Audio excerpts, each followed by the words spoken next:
Only question लेकर आया हूँ, ठीक है।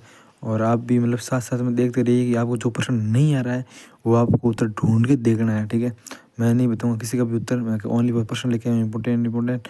और आपको देखना है कि मेरे को प्रश्न कौन सा नहीं आता है और कौन सा आता है। जो नहीं आता है उसको पढ़ लेना, जो आता है उसको एक बार रिविजन कर लेना। तो शुरू करते हैं पहले क्वेश्चन से। क्वेश्चन नंबर 1 है, वो है नाइट्रोजन स्थिरीकरण कौन सा जीवाणु करता है।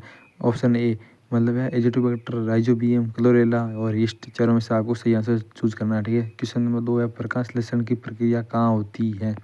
तो ऑप्शन ए माइटोकॉन्ड्रिया में होती है, तो ऑप्शन बी है क्लोरोप्लास्ट में, ऑप्शन सी है राइबोसोम में, ऑप्शन डी है वो है वैक्यूल में, ठीक है। तो ये बात करते हैं क्वेश्चन नंबर 3 की। क्वेश्चन नंबर 3 ये है कि गेहूं की उन्नत किस्में बतानी है आपको। सही उन्नत किस्म कौन सी है गेहूं की। तो पहली है सोनालिका, दूसरी है IR8 और तीसरी है पूसा बासमती और चौथा ऑप्शन है वो है उपरोक्त सभी, ठीक है। अब बात करते हैं क्वेश्चन नंबर 4, पौधों में जल का परिवहन किसके द्वारा होता है। जो पौधों में जल का परिवहन होता है ना वो किसके द्वारा होता है।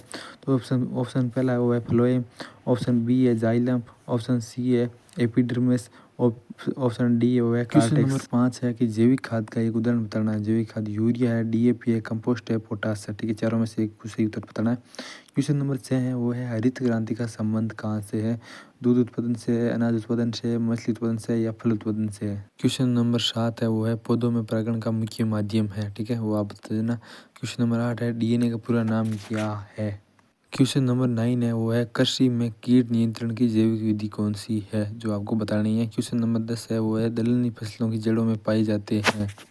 अब बात करते हैं क्वेश्चन नंबर 10 की, जो ABCD क्वेश्चन है वो तो हो चुके हैं पूरे, ठीक है। अब बात करते हैं क्वेश्चन नंबर 11 की है, वो है प्रकाश संश्लेषण की परिभाषा लिखनी है। क्वेश्चन नंबर 12 है, जैविक खेती क्या है उसके बारे में समझाना है। क्वेश्चन नंबर 13 है, वो है उर्वरक व खाद में क्या लिखना है, अंतर लिखना है। क्वेश्चन नंबर 14 है, वो है परागण के 2 प्रकार बताना है। परागण के 2 प्रकार बताइए। क्वेश्चन नंबर 15 है, वो है फसल चक्र क्या है उसको समझाना है। क्वेश्चन नंबर 16 है, वो है नाइट्रोजन चक्र को समझाना है। क्वेश्चन नंबर 17 है, वो है हरित क्रांति का महत्व बताना है। क्वेश्चन नंबर 18 है, वो है बीज उपचार क्या है उसको समझाना है, ठीक है। क्वेश्चन नंबर 19 है, वो सिंचाई की 2 आधुनिक तरीके बताना है। और क्वेश्चन नंबर 20 है, वो है संकर बीज क्या होते हैं उसको समझाना है। क्वेश्चन नंबर 21 है, वो है प्रकाश संश्लेषण की प्रक्रिया का वर्णन कीजिए, ठीक है, वर्णन करना है। क्वेश्चन नंबर 22 है, वो है जैव उर्वरक के प्रकार में महत्व लिखना है। क्वेश्चन नंबर 23 है, वो है फसल सुधार की विधियों को समझाना है कि फसल सुधार की विधियाँ कौन कौन सी है उसको हमको समझाना है। क्वेश्चन नंबर 24 है, वो है पौधों में पोषक तत्वों की कमी के लक्षण लिखना है, ठीक है।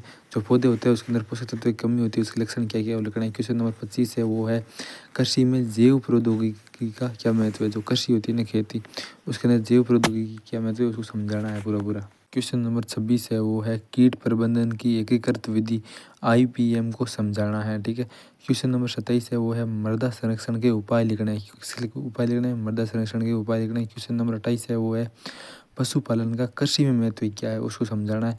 क्वेश्चन नंबर 29 है, वो है सिंचाई के आधुनिक तरीकों का वर्णन कीजिए कि सिंचाई की आधुनिक तरीकों का क्या करना है, वर्णन करना है। क्वेश्चन नंबर 30 है, वो है पौध प्रजनन के प्रकार को समझाना है कि पौध प्रजनन के प्रकार कौन कौन से उसको समझाना है। क्वेश्चन नंबर 31 है, वो है दीर्घ उत्तरात्मक प्रश्न है, ठीक है। 31 क्वेश्चन नंबर 31 है, वो है हरित क्रांति का विस्तृत वर्णन कीजिए तथा इसके लाभ और हानि को भी बताना है, ठीक है, कि हरित क्रांति का वर्णन करते हुए लाभ और हानि को समझाना है। क्वेश्चन इसके अथवा में है, वो है जैविक खेती के सिद्धांत एवं महत्व को समझाना है। क्वेश्चन नंबर 32 है, वो है DNA की संरचना का चित्र सहित वर्णन करना। जो DNA की संरचना होती है उसका चित्र सहित क्या करना है, वर्णन करना है। इसका अथवा में जो प्रश्न है, वो है पौधों में रोग के कारण एवं नियंत्रण के उपाय लिखने हैं। जो पौधे होते हैं उसके अंदर रोग के क्या कारण है उसके नियंत्रण के उपाय भी लिखने हैं।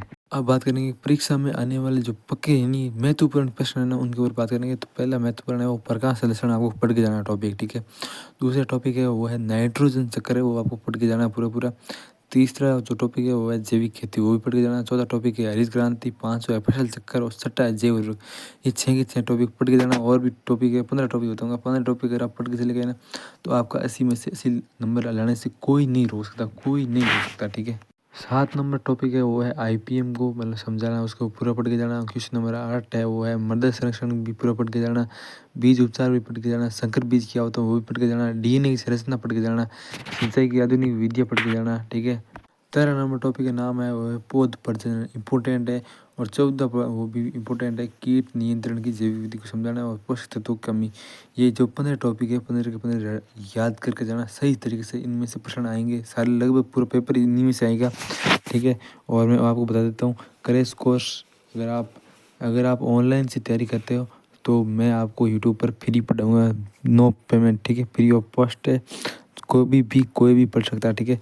मैं एग्रीकल्चर, बायोलॉजी और केमिस्ट्री तीनों सब्जेक्ट पढ़ाऊँगा, ठीक है। अभी तक आपको वीडियो अच्छा लगा लाइक कीजिए, कमेंट कीजिए और सब्सक्राइब कीजिए, ठीक है। तो अपन के जब ये एग्ज़ाम ख़त्म होंगे तुम्हारे बोर्ड एग्ज़ाम, उसके अगले दिन से ही हम शुरू करने जा रहे हैं क्रैश कोर्स, वो भी फ्री के अंदर, फ्री ऑफ कॉस्ट, वो भी ओनली यूट्यूब पर उपलब्ध रहेगा इसी चैनल पर, ठीक है। इसलिए चैनल को सब्सक्राइब कर लीजिए नए हो तो, ठीक है। और ताकि आप भी जुड़ सकें। और मैं कहता हूँ भाई ऑनलाइन ऑफलाइन जाना ही मत, ऑफलाइन 40,000 रुपये बर्बाद होंगे आपके और कुछ नहीं मिलने वाला, ठीक है। घाटा ही घाटा मिलने वाला है। मैं हर वीडियो में यही बोलता हूँ कि भाई ऑफलाइन मैं जा चुका हूँ, ठीक है। रॉयल के अंदर मैं पढ़ चुका हूँ, मेरे को पता है कुछ नहीं है। सुबह से शाम तक क्लास लगा रहता है, 7 बजे से शाम को 7 बजे तक क्लास रहती है लगातार। फिर आदमी आता है रूम पे आता है, थक जाता है, ठीक है, नहीं पढ़ पाते हैं। तो करे से कोर्स वाला का सपना ही मत देखना। अगर सिलेक्शन होगा तो घर पे ही होगा, वहाँ पर कुछ नहीं होने वाला है, ठीक है। इसलिए कहता हूँ भाई मन लगा के घर पे ही पढ़ना, ठीक है। और मेरी जो क्लास आती है ना, वो अगर आप पूरी अटेंड करोगे ना, तो उससे बाहर एक % नहीं जाने दूंगा, ठीक है। All the best.